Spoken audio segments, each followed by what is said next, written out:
Hello and welcome to my video on humidity issues. So in this video I want to talk about the humidity issues with this pond and my other pond with the little fishes in it, and talk about how I combat the humidity issues with both of them different types of pond.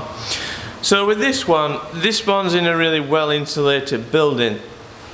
So because of that, heat is my friend in this case. So what I do is I heat the building up to 2 degrees warmer than the pond, and then the water itself doesn't sort of come up into the air and doesn't make the air really humid. And the advantage to that is that there's not really a lot to condense on the walls and windows and stuff like that. But if the walls or windows weren't well insulated, you would get condensation on them. In this case, the walls are actually kind of warm to the touch, and that's because they're so well insulated. It's a similar case with the windows. However, these windows are double glazed, argon filled, they're really good glass, but the skylights are not. The skylights, as you can see, are just double glazing windows, but they're just a standard sort of cheap double glazing. And these were quite a problem when they were first installed. These were absolutely dripping wet all of the time, and water were literally running down here, almost as if they had a leak, but they don't. It was just humidity. So what I did to combat that was I put a third bit of glazing on it. So it's got a piece of acrylic bolted. You can see the bolts, 1, 2 all around the edges, and it makes it triple glazed, and that has made a huge amount of difference to those windows. And they're easier to clean for a start, but on top of that, there's no humidity settling on the glass or on the acrylic at all. So that has worked out fantastic. I'm really pleased with that. So it's really not a good idea to sort of cheap out on glass or insulation if your goal is to heat the building up to combat humidity. However, the other fish house is not heated in the same way. It's not heated for a couple of reasons. One being the enormous cost of heating the building, and 2, because it's got polycarbonate roof, and polycarbonate's not a really good insulation. So any heat in the building will just escape anyway. So we'll look at that now and what I do to combat the humidity issues in that building. So I've got a bit of a humidity issue going on in here. As you can see, it's pretty wet, the roof, and I can't quite get rid of that humidity. I've got a fan, as you can hear there, speeding up and slowing down. I'll get to that in a minute. So what I'm planning on doing is actually putting a pipe all the way along there, and that fan, which is currently sucking air out, so it's going to be blowing air in and then through that pipe, and then it's going to make little holes in the top of the pipe that hits the roof, so the air is going to come across the roof like that and make the roof dry out every morning. It is quite warm in here at the minute. It's during the day, but this stuff comes at night when it's cold. And now I haven't got the lid on, it's quite problematic. When I had the lid on, it weren't quite so bad. You got a little bit where to go just by having the door open for a little while, but now it just doesn't. So I'm going to put a pipe across and have that. So let's have a look at the fan. So the fan I'm going to be using is a little radiator fan for a car. Now this is an 80 watt 12 volt fan. And you might be wondering why it's sort of cycling up and down, and that's because it's directly connected to a solar panel. So there's an 80 watt solar panel on the roof, and if I zoom out you can see it's getting sunnier, and the sunnier it gets, the harder the fan works. So at the other side is a 12 volt 80 watt solar panel that's now powering this. So yeah, it's blowing out, but I'm going to just turn the polarity around and it'll start sucking in instead.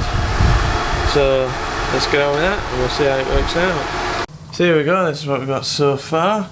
I'm going to put a little bit extra pipe from there to the last window, and then we've got holes drilled in each bit, in the middle of each window, so hopefully air pushes and blows again. So you can see it's dried out quite nicely. Now the doors have been open for a while. But the idea is that the doors don't have to be opened for it to dry out every day. And then, so it goes into this box here, and then the fan's on the other side. The fan's still on, but obviously it's not very bright now. And it's still on sucking, so there's a little bit of suction you can feel on them, but not much. hopefully when it's blowing against here it'll be alright. Even if it's not quite a sunny day, it should blow quite a little bit of air out. So let's get it finished and see what it looks like. So I've temporarily put everything together, it's all in working order. It's not 100% finished yet. One of the issues that it's pretty noisy actually. So what I'm going to do is I'm going to put a filter around here so that it filters the air going in, and it should suppress the noise of the fan on a sunny day like today. Also, I've got to sort out what I want to do with wiring. As you can see right there, I've just sort of plumbed it into the fan, just sort of jammed it into connections. So it's not the best wiring at the minute. Obviously it's 12 volts, so you can't get a shock off it. But I need to sort of put a switch on it and stuff like that, so we need to figure that out. But let's have a look inside. So when you come in here you can hear the fan a little bit, obviously it's sunny. And there is really good airflow coming out of there, which I'm quite surprised at. All of them have quite an even airflow, even the one, like the 1.5 inch one at the end, has very similar airflow to them all, so I'm pretty pleased. You can feel it sort of moving across the top. It's really good. And this were all damp this morning, and I had loads of condensation on it, and it's just dried off on its own. Usually I'd have to open the door or something like that, and that'd dry it off, but you know, you can't always open doors sometimes and not be here and stuff like that. I don't want the doors open. So it's a sunny day today, and you might be thinking, well, it's a solar powered fan, it's only going to work when it's sunny. Now there are advantages to that. See, yesterday was an incredibly dull day and it rained all day. There were no sun as such at all, so the fan was actually turning. It was just sort of like slowly turning, whereas now it's like going nuts. You can hear it quite clearly, and what that did is it caused a little bit of a draft. You could just feel air movement just here, and it were actually quite good. See, it's really hot in here right now and it's cool outside, and because it's really hot in here, the hot humid air tends to condense on here. Whereas yesterday it was less likely to do that because it was pretty much the same temperature as outside, so it weren't condensing anyway. But what was condensing was still removed by the small amount of airflow. So really, the sunnier it is, the more airflow you actually need. Obviously it kind of works the opposite on the night because the pond's giving off heat and it's cold outside, so it does end up warmer in here on the night. So you do get a bit of condensation forming overnight. But you know, that's not too much of a problem because it's obviously completely dry during the day. So far I'm pretty pleased with it. Obviously I've got to sort a few things out. I'll probably put a switch on it because I don't want it on during winter and stuff like that, because it'd be bringing in really cold air in winter and I don't need that. And I've also got to put a filter around it so that it quietens it off a bit. But so far it's pretty good.